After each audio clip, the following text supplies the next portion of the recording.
जय मसीह की। बहुतों ने ये मूवी पहले भी देख रखी है, लेकिन आज जो हम वचन से कुछ बात सीखेंगे थोड़ी देर के लिए, मैं जस्ट इसको यूज करना चाह रहा था, क्योंकि आपने जो कुछ देखा है उसके बारे में कुछ चीजें ताल्लुक रखती है जिसके बारे में हम सीखेंगे। इसके पहले मैं जस्ट बताना चाहता हूं, कितने लोगों ने स्टेडियम में, फुटबॉल स्टेडियम या क्रिकेट स्टेडियम में डायरेक्ट लाइव टेलीकास्ट या फिर मैच देखा है कभी?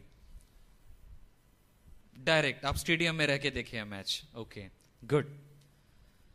आप अगर स्टेडियम में देखे होंगे, एक बात होती है, आप सारी चीजों को देख पाते हैं। आप जो बॉल खेल रहा है उसे भी देख पाते हैं, यहां वहां के ऑडियंस को भी देख पाते हैं, शायद कहां पे रेस्ट करते हैं वो भी देख पाते हैं, और क्या क्या देख पाते हैं, दूसरे डायरेक्शंस को भी देख पाते हैं, हर तरह को आप देख पाते हैं। लेकिन जब आप टीवी पर देखते हैं, आप क्या देखते हैं? सारा लक्ष्य, सारा केंद्र बिंदु, the entire focus is on the ball, है ना? आप टीवी में देखेंगे, बॉल इसके पांव से उधर पे गया तो कैमरा उधर, फिर बॉल इसके पास से उधर गया, कैमरा दूसरी तरफ, कहां आउटसाइड हुआ तो कैमरा वहां, चारों तरफ फोकस क्या रहता है? बॉल। आज की डेट में गुड फ्राइडे है, हम पालन कर रहे हैं, हमारा फोकस जरूर क्रूस की तरफ है, यीशु मसीह की तरफ है। क्रूस में से उसने क्या बोला इसकी तरफ है, हमारे लिए उन्होंने क्या वादा किया इसकी तरफ है, जो उन पे विश्वास लाए हैं उनके लिए क्या वादा है इस बात की तरफ है, क्रूस में उन्होंने मृत्यु क्यों सही इस बात की तरफ है। सारी तरफ से हमारा फोकस क्रॉस एंड क्राइस्ट। लेकिन थोड़ी देर के लिए यह बहुत अच्छा होगा अगर हम इसको फोकस रखते हुए थोड़ी देर के लिए हम बाहरी कुछ इवेंट्स को देखेंगे। जैसे मैं बता रहा था कि टीवी में आप फुटबॉल देख पाते हैं, लेकिन जब आप स्टेडियम में होते हैं तो बहुत चीज को भी देख पाते हैं। हम आज की शाम थोड़ी देर कुछ दूसरे इवेंट्स को देखेंगे जो बहुत ज्यादा आज के दिन से ताल्लुक रखती है, इसका एक मायने रहता है।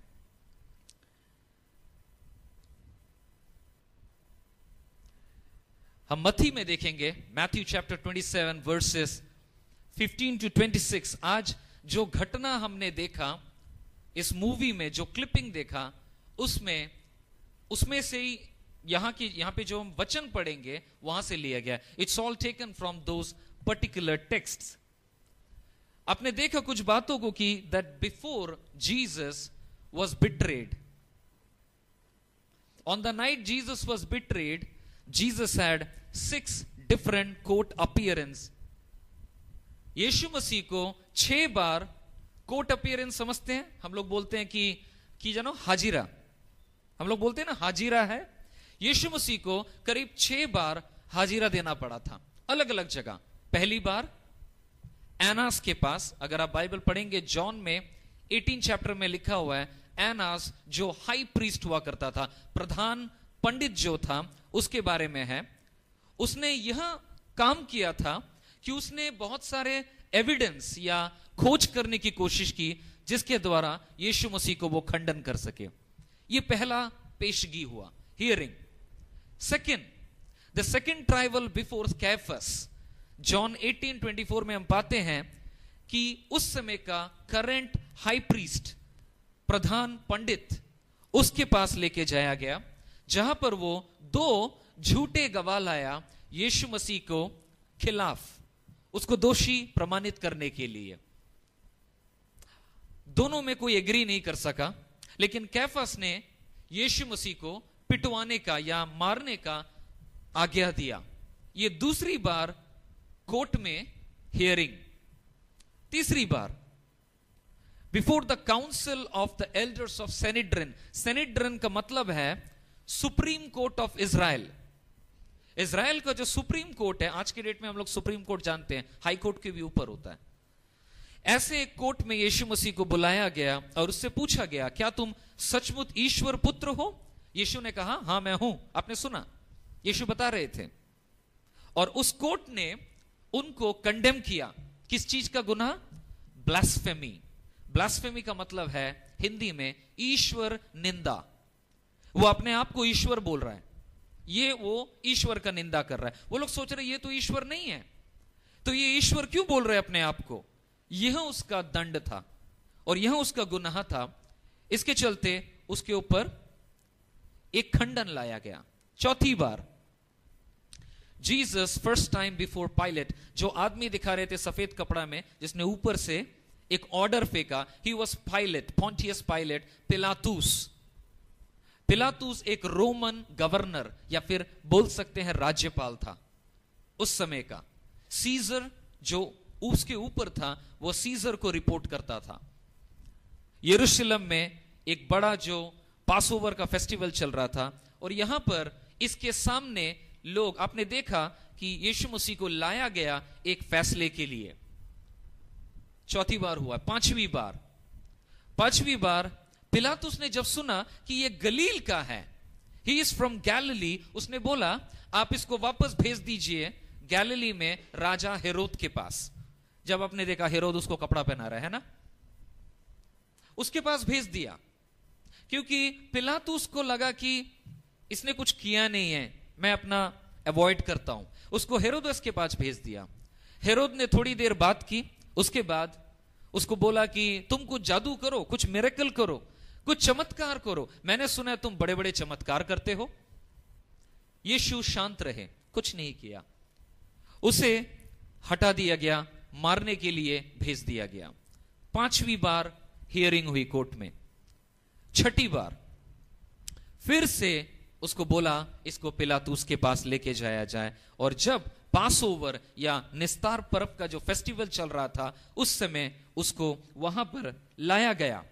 Jesus was brought. उसके बाद हमने देखा कि उसको हुक्मनामा दिया गया मारने का।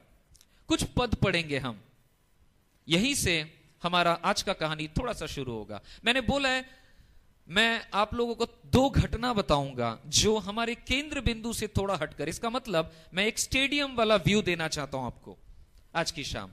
हमारा केंद्र बिंदु है क्रूस, मसीह, लेकिन कुछ घटनाएं थोड़े आजू बाजू में भी घट रहे हैं। दो चरित्र के बारे में हम बताएंगे। पहला पायलट माने पिलातुस, दूसरा बरब्बास या बरब्बा जिसको रिहा किया गया यीशु मसीह के वजह। इन दोनों के बारे में, लेकिन कुछ पदों को पढ़े हम। आइए हम एक साथ पढ़ते हैं थोड़ी देर। फसह पर्व के अवसर पर राज्यपाल का रिवाज था कि वहां किसी भी एक कैदी को जिसे भीड़ चाहती थी उनके लिए छोड़ दिया करता था।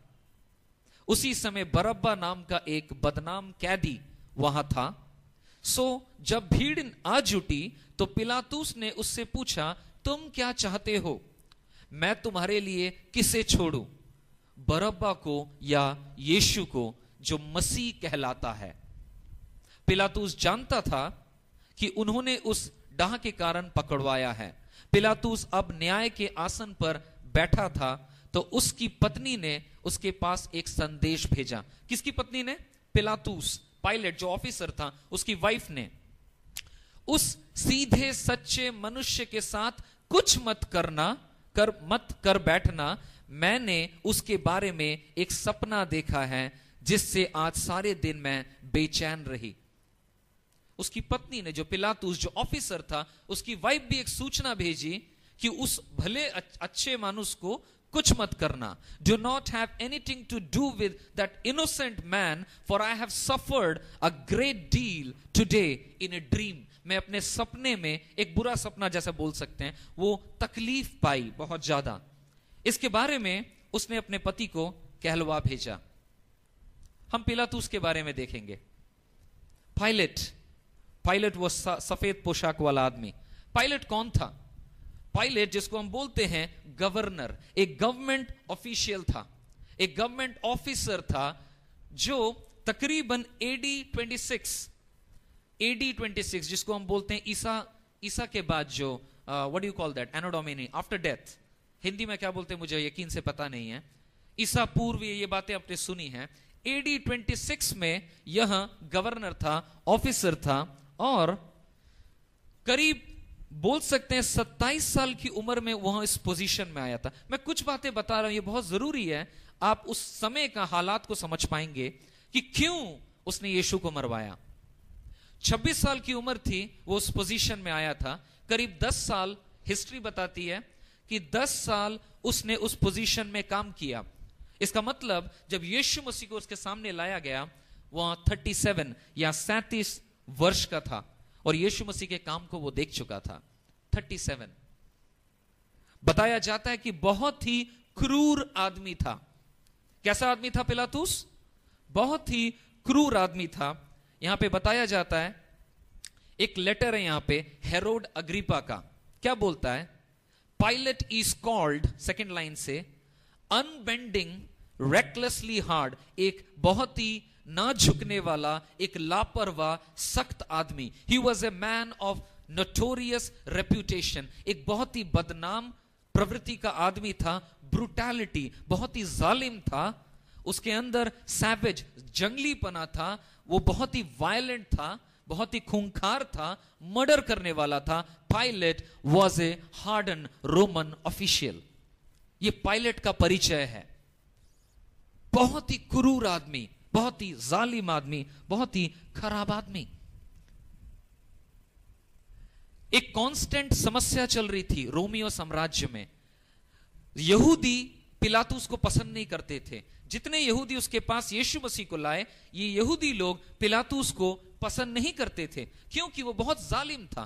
आपने वीडियो देखा, हजारों लोगों को क्रूस पे चढ़ा चुका था। वो बहुत ही खूंखार आदमी था, खराब आदमी था। इसके चलते उसका रेपुटेशन रोमियो साम्राज्य में बहुत खराब हो चुका था।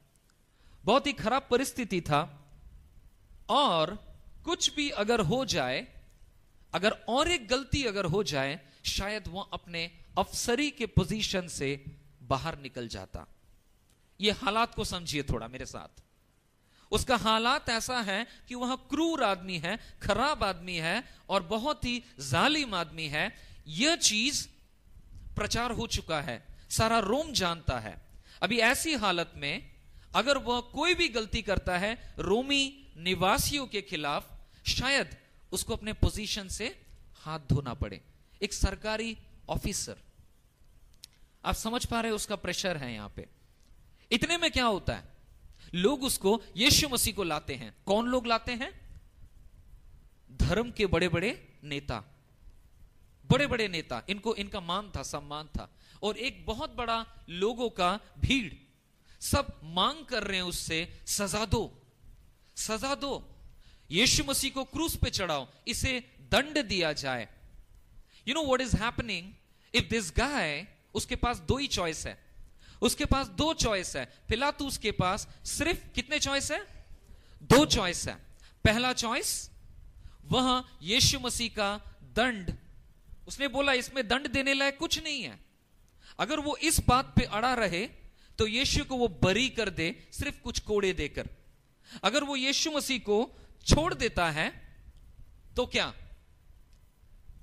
यीशु मसीह को अगर छोड़ देता है तो रोमियो साम्राज्य के लोगों के विरुद्ध काम करता है। इसका मतलब उसका पोजीशन चला जाएगा।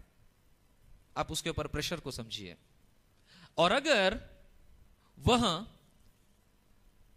कुछ इनकी बातों को मान लेता है, यीशु मसीह को उसे क्रूस पर चढ़ाना पड़ेगा।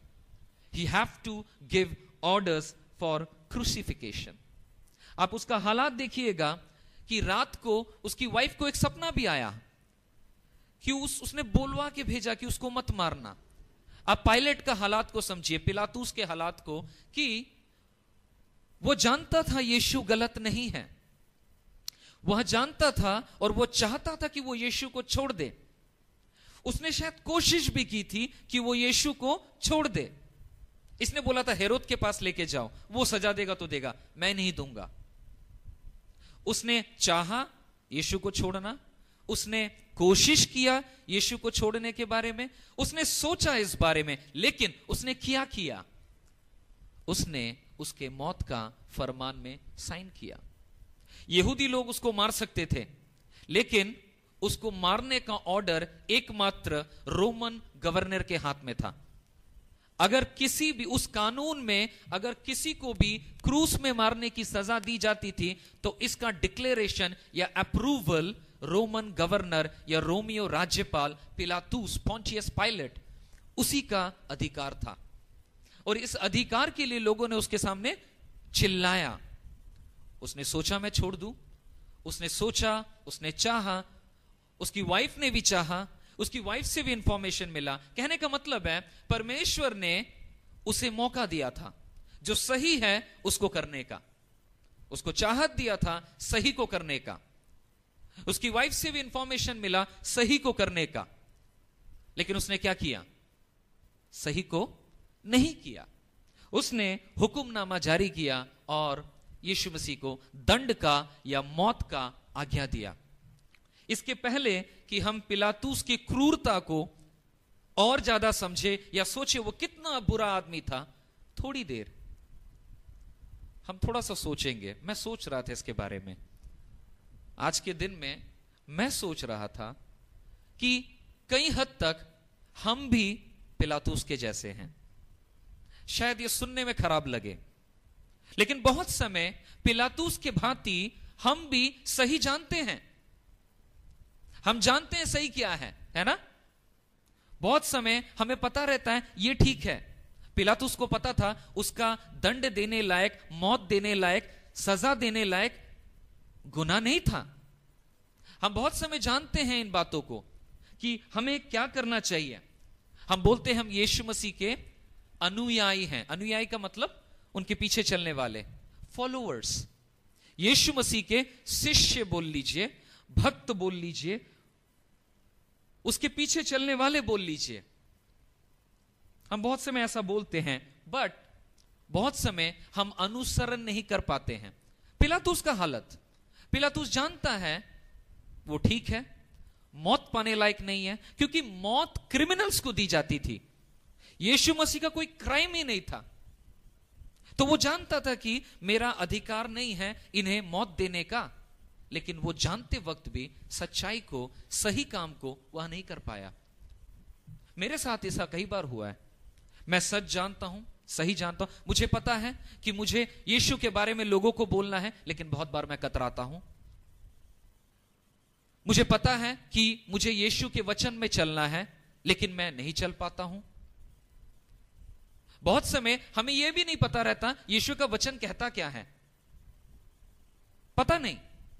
बहुत समय हम लोग प्रभु में बढ़ जाते हैं, 2 साल 3 साल 4 साल 5 साल प्रभु को जान गए हैं। कोई भी पूछे भाई किसके ऊपर विश्वास करते हो? हम यीशु मसीह पर विश्वास करते हैं। ओ आप यीशु पे चलते हैं? हाँ हम यीशु पे चलते हैं। यीशु का किस पे चलते हैं?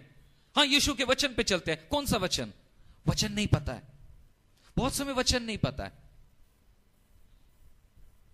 अनुसरण हम क्या कर देंगे फिर? Followers of Christ will follow Christ word. प्रभु के वचन पे चलने वाले। बहुत समय हम उस चीजों को नहीं कर पाते हैं। प्रायोरिटी देने की बात आती है, जब प्रायोरिटी की बात आती है, सब चीज को प्रायोरिटी मिल जाती है प्रभु को छोड़ के। बहुत समय एग्जाम रहता है, हमारे बीच में बहुतों का एग्जाम रहा है, बुरा मत मानिएगा, मैं आप लोगों को नहीं बोल रहा हूं कुछ, मैं उदाहरण के लिए बोल रहा हूं। आपको एग्जाम में पढ़ाई करना है, किसी को बोलना पड़ता है? आपको टेंशन खाना है एग्जाम के लिए, किसी को बोलना पड़ता है टेंशन करो टेंशन करो? आप खुद टेंशन कर लेते हैं। आपको भली भांति पता है मुझे क्या करना है, आपको काम में जाना है, आपको टाइम पे पहुंचना है, आपको पता है, इसके लिए आपको टेंशन नहीं लेना पड़ता है। आप अपने आप करते हैं, है ना? हम अपने आप पढ़ते हैं, हम अपने आप तैयारी करते हैं। हाँ मुझे सुबह इतने बजे उठना है, रात को इतने बजे तक पढ़ना है। We do a lot of planning because we know what is right, क्योंकि हमें पता है सही क्या है। लेकिन आप थोड़ा गौर कीजिएगा, मेरे साथ यह आजमाइश हमेशा रहती है, शायद आपके साथ भी। हमें सच पता है, हाँ हमें प्रभु को प्रायोरिटी देना है, लेकिन प्रभु हर चीज को प्रायोरिटी मिल जाती है, बहुत समय प्रभु प्रायोरिटी नहीं पाता है। आई डोंट नो एग्रीड और disagreed, your heart knows. Pilate knew what is right, उसको पता था सही क्या है, लेकिन सही के लिए वो खड़ा नहीं हो पाया। You know what, there is a difference between fans and followers. आपको फैन पता है? ये वाला फैन नहीं, fan club, fans Mithun Chakraborty fan club, Shahrukh Khan fan club, Salman Khan fan club, many fan clubs. There are Jesus fan clubs. Yes, we like Jesus. Yes, we like some very good songs. मजा आता है. I am trading my sorrows. मजा आता है. उला ला ला ला मजा आता है. Yes Lord, मजा आता है. It's fun. It is fanship. हम तब तक फैन हैं. But लाइफ में जब एक ऐसा मोमेंट आएगा जब हमें खड़ा होना है, जब आपका पाड़ा आपके अगेंस्ट है, आपका फैमिली अपने विश्वास के अगेंस्ट है, आपके घर वाले आपके विश्वास के अगेंस्ट हैं, तब आपको फॉलोअर बनना है. फैन बन के फायदा नहीं है. It's high time that when we see this Good Friday, आज गुड फ्राइडे की शाम को जब हम बैठे हैं, हम बार बार सुन रहे हैं, हम इस दिन को स्मरण करना चाहते हैं. আমরা এই দিনকে স্মরণ করতে চাই, প্রভু যিশু আমাদের জন্য কি করেছেন, বিশাল কিছু করেছেন. কিন্তু কথাটা হচ্ছে পাইলট জানতো ওর কি করা উচিত, কিন্তু করেনি. আজকে আমরা অনেকে জানি আমাদের কি করা উচিত. হয়তো আমাদের দম্ভ, হয়তো আমাদের লজ্জা, হয়তো আমাদের ভয় আমাদেরকে করতে দেয় না. আমরা ফ্যান থেকে যেতে পারি একটা ব্যক্তিগত দিক থেকে পর্যবেক্ষণ করার বিষয়. We need to evaluate our lives. I am evaluating my life standing in front of you. मैं आज की शाम आपके सामने खड़े होके अपने जीवन को मैं भी इवैल्यूएट करना चाह रहा हूं, मूल्यांकन करना चाह रहा हूं कि विमान क्या तुम फैन हो या फॉलोअर हो. आप अपने आप से पूछ सकते हैं. परमेश्वर जानता है.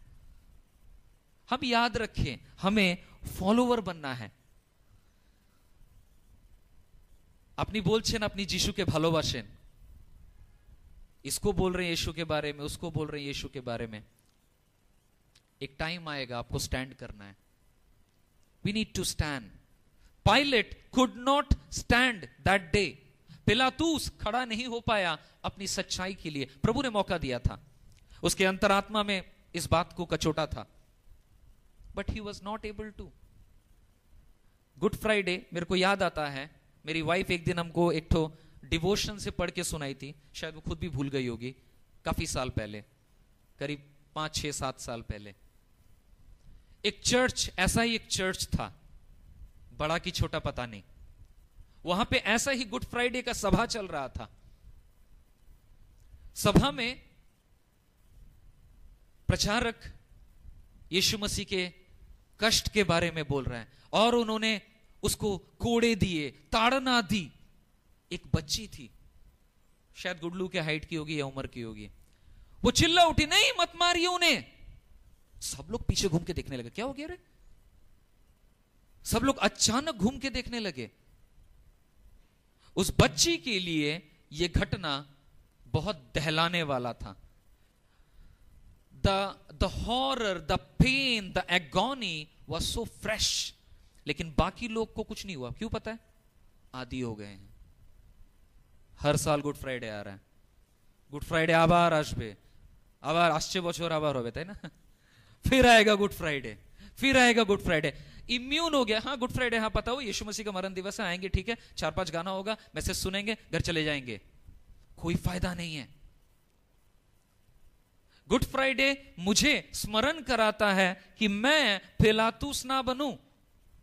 मैं मेरे दैनंदिन जीवन में सच को अगर जानता हूं, वचन को अगर जानता हूं, प्रभु को अगर जानता हूं, मैं प्रभु के पीछे चलूं. Let me walk behind my saviour. Let me really become follower. Let me not stay as a fan. This was the first character. Very very fast. Second character इनके बारे में नहीं है, लेकिन ये साइड पिक्चर्स में है. पायलट, बराब्बास, जिसको हिंदी में बोलते हैं बरब्बा. बराब्बास के बारे में बताया जाता है कि बराब्बास एक बगावती आदमी था.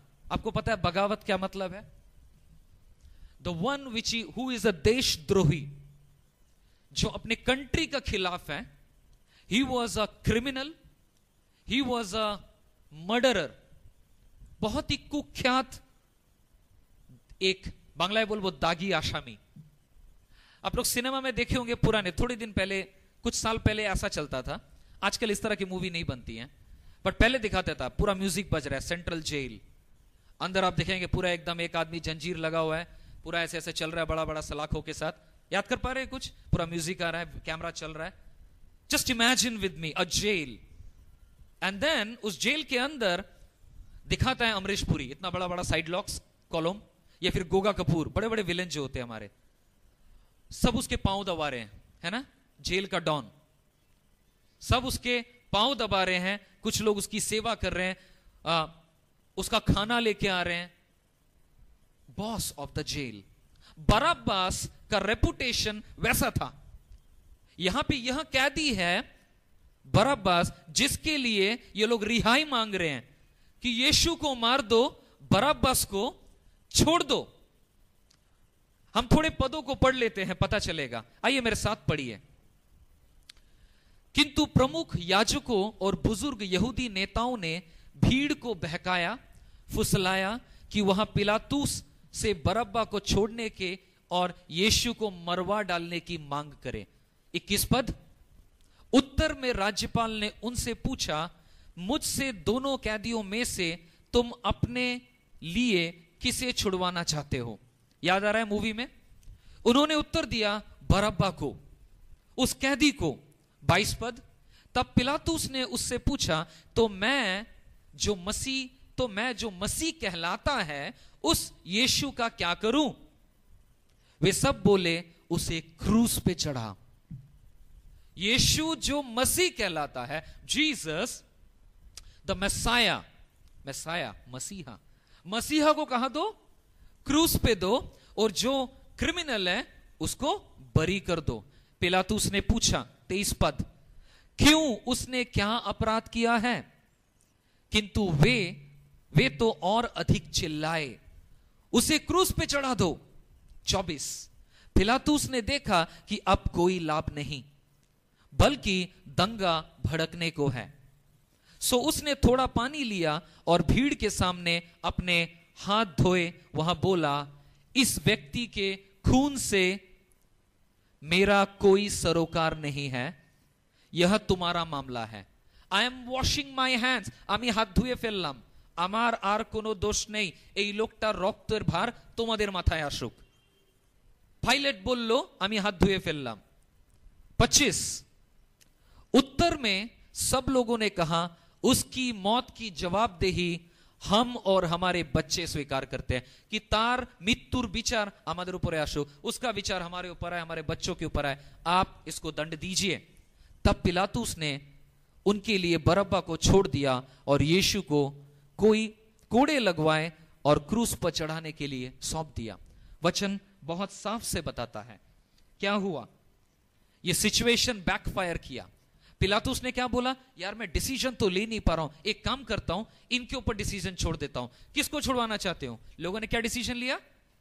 यीशु को मारो, बरअब्बा को छोड़ो, एक क्रिमिनल को छोड़ दिया जाए। थोड़ी देर के लिए अपने फोकस को बरअब्बा की तरफ लाइए, सोचिए थोड़ी देर के लिए। चक स्विंडल, एक लेखक, इन्होंने बहुत बेहतरीन तरीके से सीन को बताया है।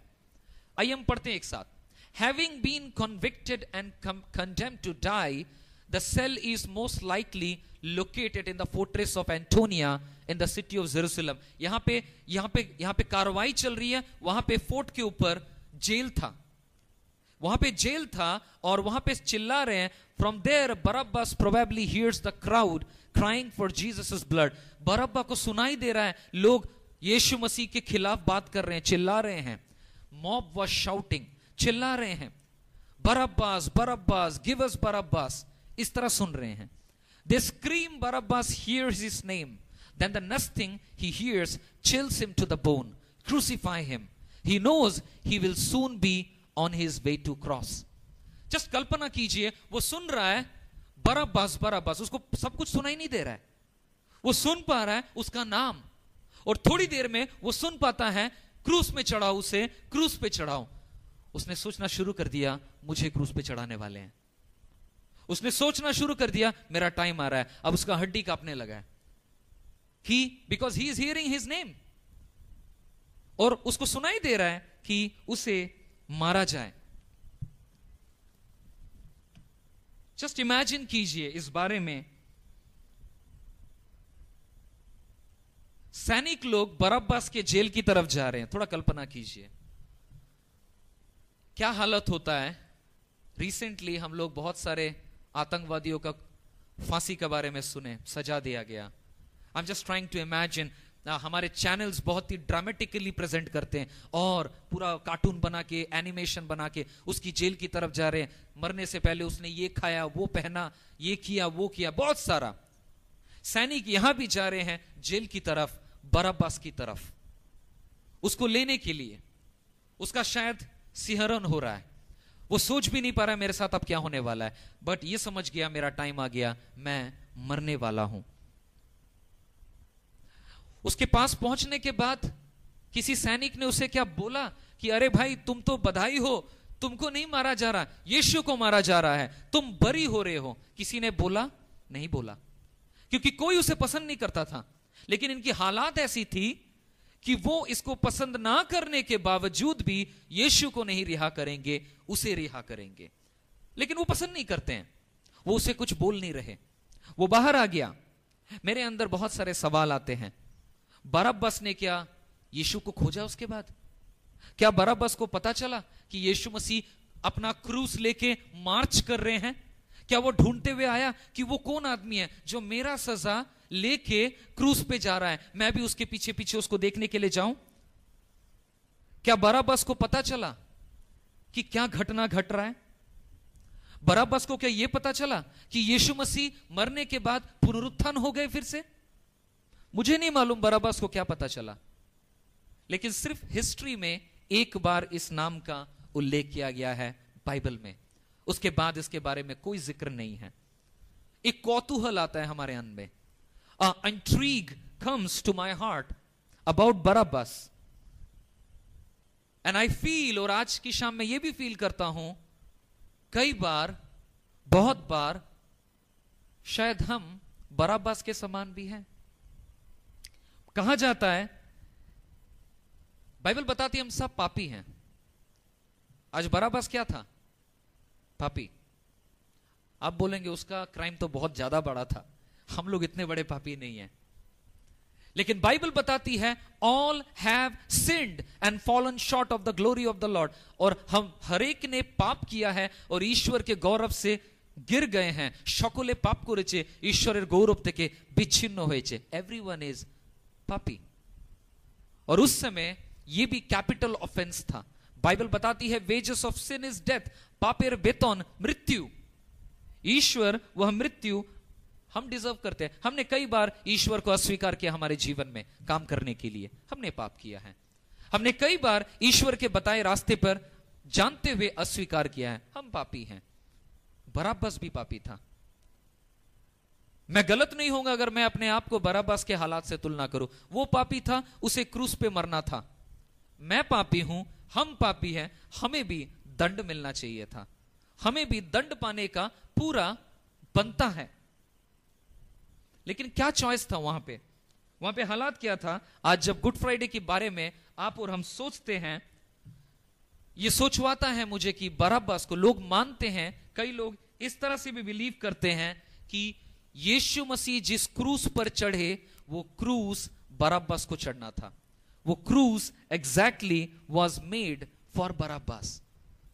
इसका मतलब यीशु जो क्रूस पे चढ़े, बरअब्बास की जगह तो चढ़े, आपको पता है, लेकिन बाइबल बताती है कि हमारे पापों के लिए मरे। इसका मतलब हम सबको उस बरअब्बास के जगह पर, या यीशु मसीह का जो क्रूस था, we deserved a death penalty.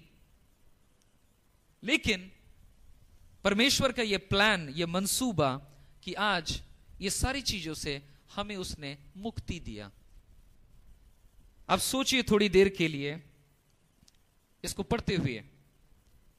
We don't know what happened to Barabbas और टू पायलट। हमें नहीं पता उन दोनों का क्या हुआ। Maybe pilot was able to live out his years on a government pension. शायद पायलट रिटायर्ड हुआ होगा, सरकारी पेंशन खा रहा होगा, पता नहीं। बरअब्बास शायद जीवन पाने के बाद फिर से यीशु मसीह को भूल गया होगा। लेकिन may be Pilate was forced to live with the torment that he condemned to death the person he had ever met. शायद बरअब्बास का जीवन बदल गया हो, हमें नहीं पता. अगर बदला होगा तो शायद स्वर्ग में हम मिलेंगे उससे. We don't know the destiny of these men. इन दोनों व्यक्तित्व, पायलट और बरअब्बास, पिलातूस और बरअब्बा, इनका गंतव्य के बारे में हमें नहीं पता. What we do know is there is a choice before us. हम इतना जरूर जानते हैं कि हमारे सामने एक चॉइस है. आप बिल्डिंग बेचते हैं, घर बेचते हैं, कुछ भी बेचते हैं, आपको जो बंदा एक पैसा ऑफर करता है, इसको बोलते हैं offer. Offer is on the table. Offer table में है, पेशकश टेबल पर है. आपको बेचना है कि नहीं, वो आपके ऊपर है. आज चॉइस हमारे पास है. पायलट, पिलातूस का क्या था? सच्चाई जानता था, क्या करना है वो भी जानता था, जो ठीक है वो भी जानता था, लेकिन ठीक पे चला नहीं. आपके पास चॉइस है, आप क्या करना चाहते हैं. बरअब्बास, जिसको सजा मिलनी चाहिए थी, उसे मुफ्त में बरी हुआ, प्लस उसका सजा किसी और ने लिया.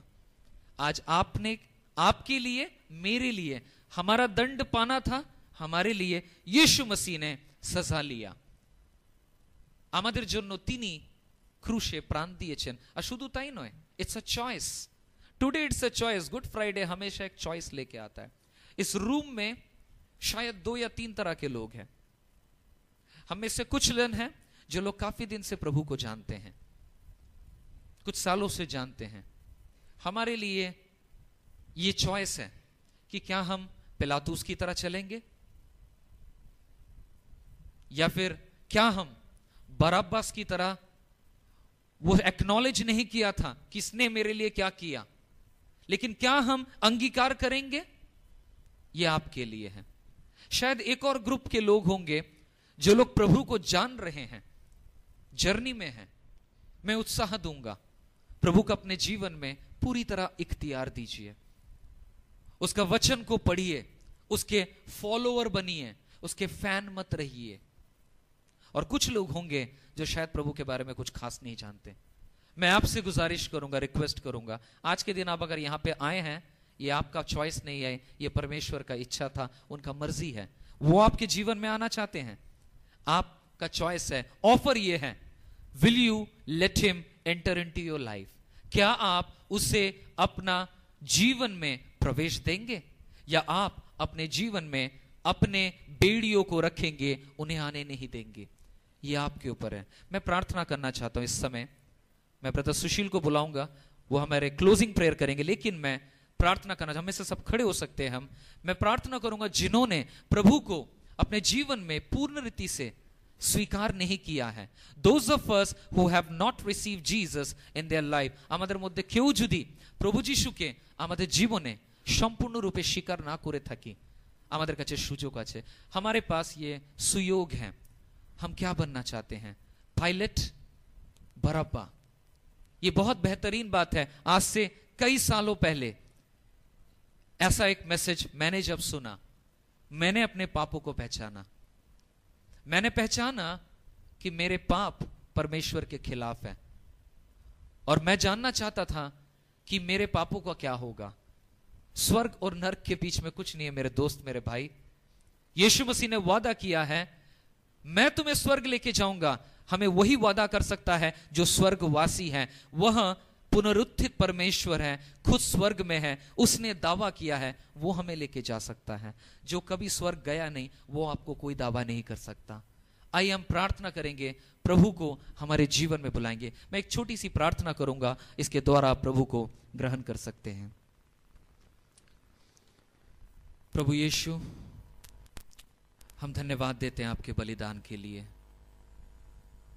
प्रभु हम धन्यवाद देते हैं हमारे पापों के लिए आप बलि हुए.